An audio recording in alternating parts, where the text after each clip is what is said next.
নমস্কার বন্ধুরা, আমি আজকে চলে এসেছি একটি রেসিপি নিয়ে। সেটি হচ্ছে ডিম ভাপা। তো আমি এখানে ডিমগুলোকে প্রথমে সেদ্ধ করে চোচা ছাড়িয়ে নিয়েছি। এবার আমার যা যা লাগছে জিরে গুঁড়ো, হলুদ, লবণ, কালো জিরে, সাদা সর্ষা, কাঁচা লঙ্কা আর পেঁয়াজ। তো আমি এখানে একটা পেঁয়াজ কুচি করে কেটে রেখেছি। এবার আমি এগুলোকে মিক্সিং জারে পেস্ট করে নেব আলাদা আলাদা করে। তো আমার পেস্ট করা হয়ে গেছে। এবার আমি গ্যাসে কড়াই বসিয়ে দেব। তো কড়াইটা গরম হয়ে গেলে আমি এখানে তেল দিয়ে দিচ্ছি তেল। আমি এখানে সর্ষের তেল দিয়ে দিলাম। তেলটা গরম হয়ে গেলে এখানে আমি ফোড়নে কালো জিরে দিয়ে দিব। তো কালো জিরেটা একটু ভেজে আমি বেটে রাখা পেঁয়াজটা এখানে দিয়ে দেব। পেঁয়াজটা একটু ভালো মতন ভাজা হয়ে গেছে। এবার আমি একটু জিরে গুঁড়ো, একটু হলুদ গুঁড়ো আর স্বাদ মতো লবণ দিয়ে দিচ্ছি।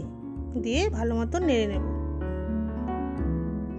তো আমি একটু এখানে জল দেব মশলাটাকে আরও ভালো করে কষানোর জন্য।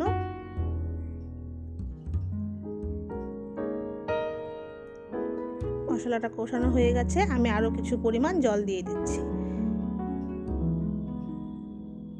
এবার ভালো মতো নেড়ে চেড়ে আমি ডিমগুলোকেও দিয়ে দেব।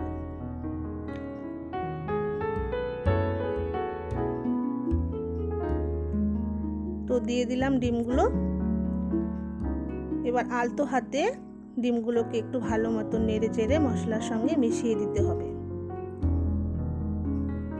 তো মেশানো হয়ে গেছে। এবার আমি ঢাকা দিয়ে দেব। ঢাকা দিয়ে 5 মিনিটের মতন রাখবো। তো হয়ে গেছে। আর একটু নেড়ে চেড়ে আমি এখন বেটে রাখা সর্ষে আর লঙ্কাটা দিয়ে দিচ্ছি। তো এবার আরও কিছুক্ষণ ভালো মতো নেড়ে চেড়ে আমি ঢাকা দিয়ে দেব।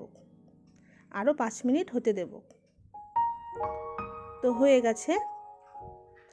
এবার আমি সবশেষে কোচানো ধনেপাতা দিয়ে নামিয়ে নেব।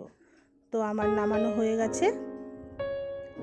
তো বন্ধুরা, আমার ভিডিওটি যদি ভালো লেগে থাকে তাহলে সাবস্ক্রাইব অ্যান্ড শেয়ার করে দেবেন। ধন্যবাদ।